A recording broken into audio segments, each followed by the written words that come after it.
Hi everybody, property bytes में आपका एक और बार स्वागत है।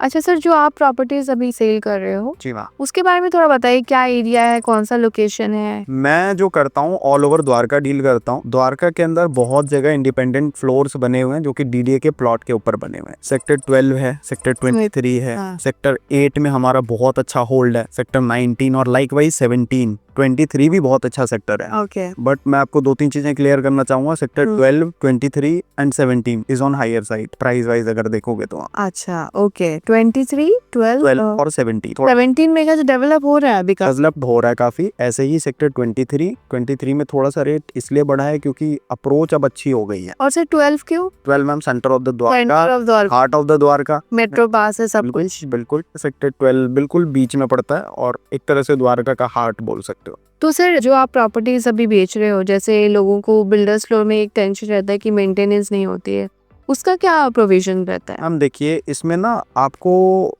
क्या होता है कि 4 ही फ्लोर मिलते हैं, 4 ही फ्लैट होगा उसके अंदर, तो आपस में ना कोऑर्डिनेट करना बड़ा इजी रहता है। और ऐसा कुछ है नहीं मेंटेनेंस का। एक लिफ्ट का रहता है जो कि कोई एक बंदा उसमें से देख लेता है बिल्डिंग में से। उनको एएमसी होती है, साल भर में एक बार एएमसी करा लो आप, चेक कर लेते हैं। बाकी तो अपने आप आके वो चेक करते चले जाते हैं। सारी ठीक ठाक कंपनी की लिफ्ट लगती है यहाँ पे, बाकी साफ सफाई वाली कॉमन रहती है। तो उसमें ज्यादा कुछ है नहीं कि मतलब मेंटेनेंस का बहुत ज्यादा दिक्कत रहेगी, आपको कोई प्रॉब्लम नहीं रहती है मेंटेनेंस। और पार्किंग वगैरह?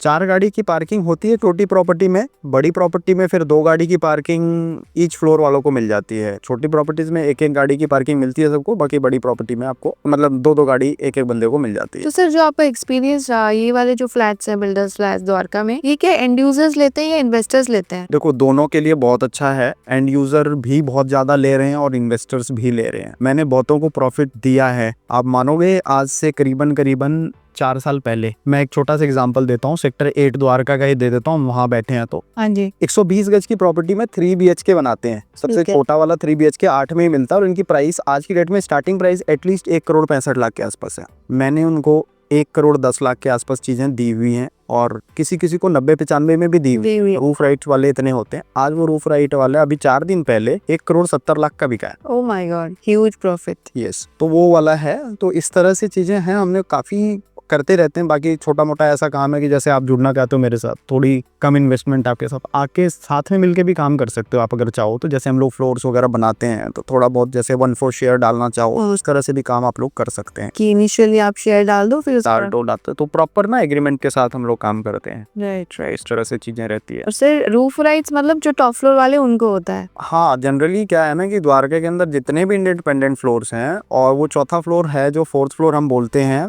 रूफ राइट उन्हीं के साथ मिलता है। तो डिमांड उसका ज्यादा होता है? सबसे ज्यादा मान के चलो, रेडी टू मूव इन ना बहुत कम मिलेगी आपको प्रॉपर्टीज। सारी की सारी होता ये है कि मतलब बनते बनते ना बुकिंग करा लेंगे कि मुझे चौथा फ्लोर चाहिए। तो इस तरह से चीजें रहती है और कई बिल्डर उसको रोक के चल लेते हैं, थोड़ा सा अच्छा प्रॉफिट हो जाता है बनते बनते। तो सर, रूफ राइट में वो लोग मतलब क्या कर सकते हैं, क्या क्या राइट्स होते हैं? आप उसको पक्का नहीं कर सकते, मतलब उसमें और पक्का हाउस नहीं बना सकते। हाँ। बट कुछ लोगों ने इलीगली कर रखा है ये काम, तो उस बात पे भी अभी आऊंगा। एक डुप्लेक्स से रिलेटेड भी बात हम करेंगे। इसमें क्या है ना कि आप उस पे टेम्परेरी शेड बना सकते हैं, लाइक पोटा केबिन डाल सकते हो, टेरेस गार्डन बना सकते हो, बार वगैरह बना सकते हो, एक वॉशरूम पास करा सकते हो छत पे, जो कि बनाना लीगल होता है। बट उसके अलावा फिर आप ये सब चीजें नहीं कर सकते। बहुत सारी चीजें आजकल लोगों को बहुत क्रेज है टेरेस गार्डन का, तो बहुत ज्यादा इसलिए लेते हैं लोग राइट। चौथा फ्लोर। बाकी नीचे वालों के लिए आना जाना अलाउड रहता है। अपना टंकी की साफ सफाई करने कैसे आएंगे, बशर्ते ये रहता है कि एक म्यूचुअल टाइम में एक टाइम लेके कि हम अपनी सफाई करने जाएं, तो चौथे फ्लोर वाले से वो परमिशन लेके जाते हैं कि मैं डे टाइम में सफाई करना चाहता हूँ अपनी टंकी में, फिर अपने हिसाब से करवा ले। राइट। सर, आप कह रहे थे किस्सा हमें बताएंगे डुप्लेक्स का, प्लीज बताइए। मैम देखिए, डुप्लेक्स का यहाँ पे बड़ा ऐसा सीन है कि अनऑथराइज, अब मैं सबसे पहले बताता हूँ, यहाँ पे फ्लोर जो पास होता है डीडीए के through, parking plus 4 floor, first second third तो आपने बना दिया। अब 4th प्लस 5th फ्लोर को आपने क्या करा, कंबाइन कर दी, वो आपने डुप्लेक्स बना दिया। जबकि अभी मैंने थोड़ी देर पहले आपको बताया कि 4th फ्लोर पे आपको पक्का हाउस कुछ भी बनाना अलाउड नहीं है। हाँ। अलाउड नहीं है, पर वो थोड़ा बहुत जो भी है जैसे मर्जी जान पहचान तो है वो बना लिया लोगों ने, और लोग अंधे होके ले लेते हैं वो चीज। चौथा और पांचवा फ्लोर कंबाइन किया हुआ डुप्लेक्स बना के वो खरीद लिया लोगों ने, और फिर आज नहीं तो 10 साल बाद 15 साल आएगा, दिक्कत तो आएगी आएगी। ये चीजें हैं। तो अगर आप डुप्लेक्स ले रहे हो, फर्स्ट सेकंड बना हुआ है, थर्ड और फोर्थ को अगर किसी ने कंबाइन करा ना तो वो लीगल है डुप्लेक्स। और नक्शे में आप देखो क्या मिल रहा है आपको, डुप्लेक्स का नक्शा मिल रहा है कि आपको fourth with the terrace rights का नक्शा मिल रहा है। ये वो आप चीजें ध्यान जरूर- रखना है। और कोई भी प्रॉपर्टी फ्लोर्स फाइनलाइज करने से पहले ना छत जरूर घूम के आओ कि छत पे क्या बना रखा है, कहीं ये चीज तो नहीं बन रखा। नीचे का फ्लोर ले रहे हो, अरे बिल्डिंग पे तो आएगी दिक्कत। मान लो चौथा पांचवा फ्लोर कर रखा है, बदनाम बिल्डिंग इसकी हो रही है, आपकी बिल्डिंग हो रही है ना। तो इसलिए थोड़ा सा उस चीज का ध्यान जरूर रखो आप लोग खरीदने से पहले। अच्छा, ओके, गुड सर। आपने ये बोला कि लोगों को जानकारी ये सब चीजें होनी चाहिए कि ऐसे ना जस्ट खरीद लें देख के